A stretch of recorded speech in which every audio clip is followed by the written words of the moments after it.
Moving on to the third question. What would be one critique of the school system, again, middle school, since that's the topic of the episode that you have? Um, Now, obviously, we are far from middle school now in our late 20s, but at least by the knowledge that you have of middle school, what would be one critique that you have? Jesus? I'd say the just lack of finances in certain areas, Mm, and it shows that this is an overarching issue in like the entirety of like the system. It just seems like there's not enough like funding, and it's so sad because we seem to give billions of dollars to the military, but only dedicate about I don't like it's around 100 or 525 million, I think, that we dedicate towards like education. I would just hope that maybe we could get more funding for it. Ian? Honestly, my biggest critique was some of those teachers up in there are just forced to be there, and I feel like that's not the type of environment you should just place your kids in front of. Because look, I get it. They're certified, and then if they've been doing it for years, they're not going to have the same momentum as like the day they stepped in. I get that, but there's the worst thing that I did come across was, and Jesus, straight up, it was one teacher in particular that she has her perception on how how what a student can have, what they can be, and this and that. And if it didn't fit her mold, it really wouldn't matter what you put in front of her. It wouldn't matter what you said or this and that. Her mind was made up where it's just like, no, you can't do this, you can't do that. And I don't want that. I wouldn't want that around my kids, because it's already cautious enough to have your kids around, like in a room of strangers, and the only thing you know is that they're teachers, but you don't know whether they're good teachers or they're like the worst or something even more horrible. So it's bad enough that it's just strangers doing this, but then it's even worse when you're not around as a parent, and basically your kid is getting fed like by some of these teachers. You can't be this, you can't be that, or at a moment where you act probably wrong or whatever, they label you like you'll never change, you're always going to be this forever. It's like that's putting word curses on kids, and kids' perception of themselves gets established from the words that's said around them. So that's one of my big things. It's just it may end up with some of them being maybe jobless, but it's like maybe you need to reinvent your career. You're like, why are you a teacher? And yet when you come into school, you're like, I hate this job, or I just hate kids, period. No, that's not okay. Omar? Well, I say right now, it we need more parent involvement Hey, that's good. in, and not really like they go and they tell them what to do. More, they need to go and see what's going on, Yes. because they hear from the child, but you don't know what the child is saying. They need to go and see what is actually happening, because either the child's gonna lie, the child's not gonna tell the full truth, or it's coming from a second mouth. So things don't change. I think we need more, like I said, more parents getting involved, meaning volunteering in the schools, helping out the after school programs, things like that, just for they could see, okay, maybe the school does need more funding. Maybe I should now get and start talking to the aldermen, Yeah. or maybe I should start talking to this, or maybe I should start things like that. Don't just, I'm giving you money, so figure it out on your own. And then on the same thing, the schools really should be offering that opportunity to the parents to go in and to have that ability. Because some schools, I know, they don't want the parents' opinion. Nope. So it's kind of a, you need that. You need the teacher, you need the parents' involvement, and you need the child, of course, that wants to be in there.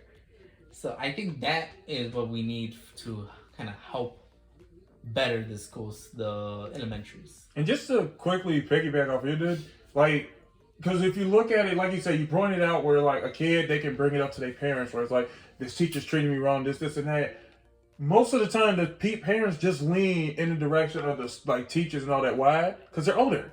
they're older. There's like, what does a kid know, this, and that? When there could be cases like, what if that kid is telling the truth? But because you think they're, older, they're the teacher, they're the kid, they need to be obedient and all that, you just dismiss their whole claim. But it's like, you're not there. Yeah, just to kind of quickly bring it up, it's like back in elementary school, there was one teacher, when she would get mad at the students, she would literally make them stand inside the garbage can. She would literally just dump out their whole desk, full of stuff, and then just literally pick them up and literally just stand them inside the trash can. And they would stay there the entire day.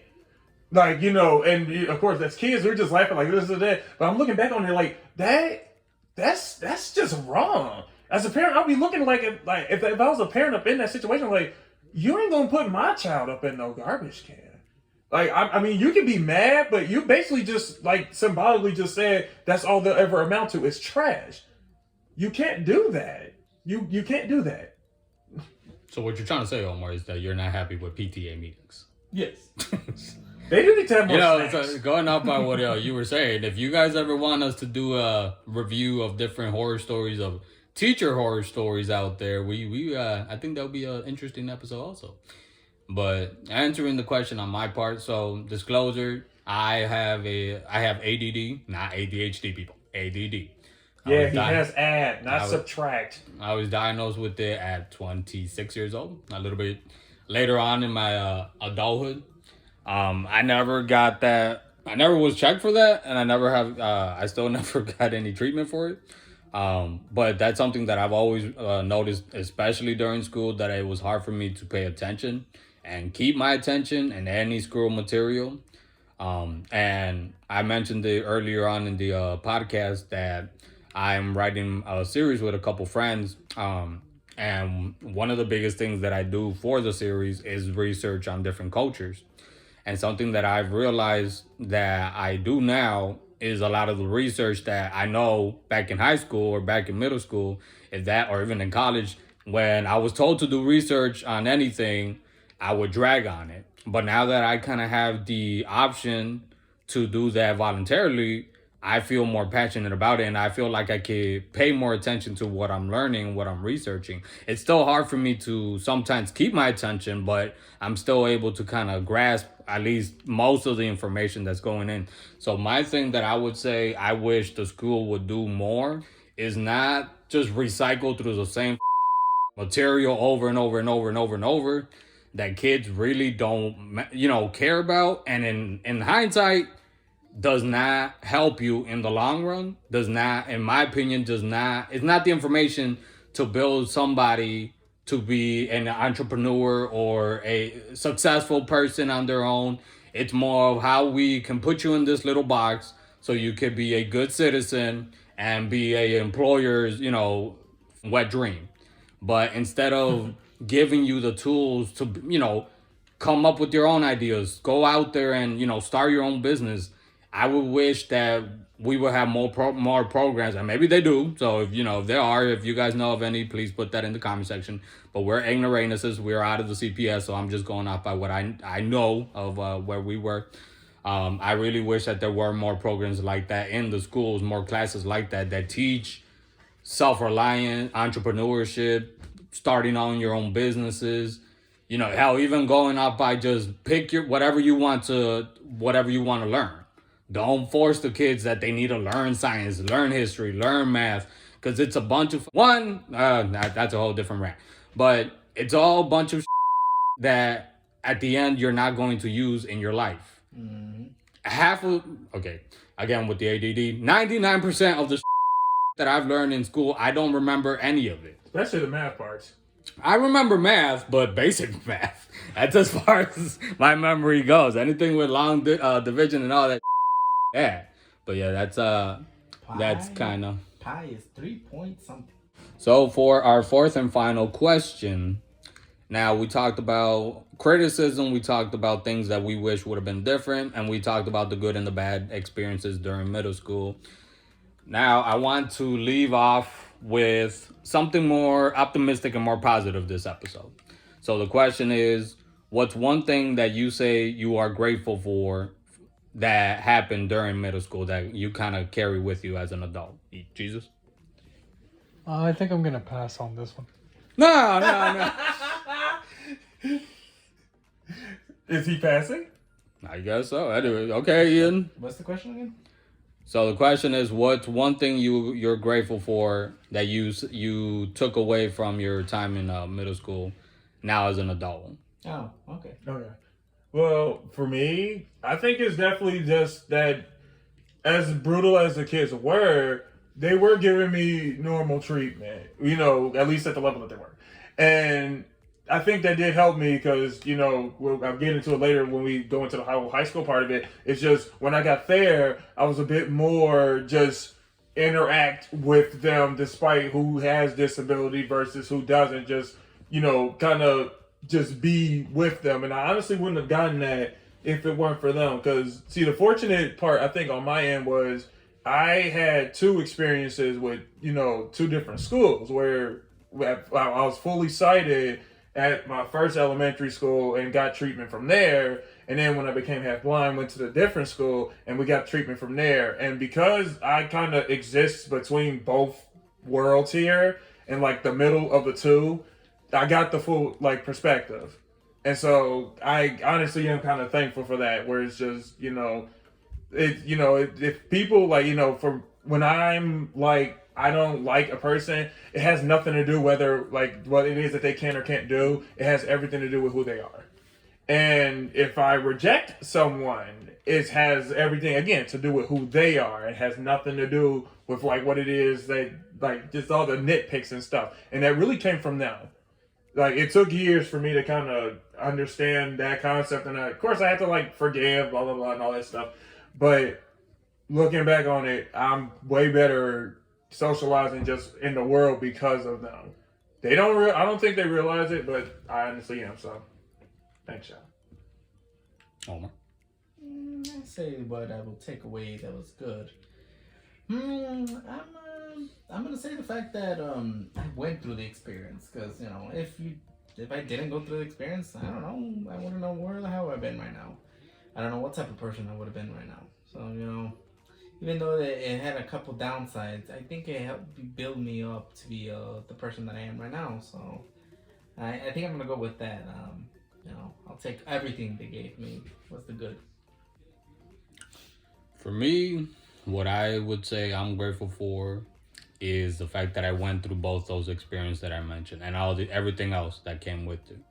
Because even though it didn't feel good to go through it, even though I was in some of the lowest points in my life and my childhood, what I became and what I am now, I owe it to those experiences. To me, it helped me go through those experiences where I was forced to be put into this little box because I was the little visually impaired boy. When I found that I would say confidence within me to rebel and to say no and fight back, both the teachers, my parents, my classmates gave me that fighting spirit that I have till this day. That I'm not willing to settle for somebody else's interpretation or definition about who I am. Who I am as a person, who I am as a man, I am as a Mexican American, who I am as a 5'4" person or a person with a disability. It helped me, and it helps me to constantly remind myself that I'm not the disabled kid, I'm not the blind kid, I'm not a disability. I'm somebody who has a disability, but it's that I'm more than just a disability. So I'm grateful for that. I really am. I don't know why I'm thinking of that bit on Family Guy. Like one day I'm gonna put my head through a giant circle and roar, and then the kids laugh. What's now? Yeah, that. So good stuff, guys. Any closing comments? Closing comments. Closing. You'll tough it out. CPS. Because like middle school, elementary school. Sometimes if you're in the thick of it, it does feel like it's endless depending on where you are, because there's social cliques and all of that, because all that stuff starts there until it only gets worse. But it's just you'll tough it out.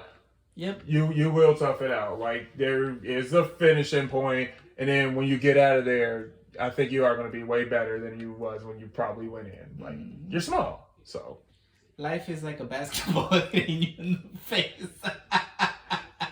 you're not gonna leave me alone about this, are you? I love how my traumatic experience is your amusement, you jerk.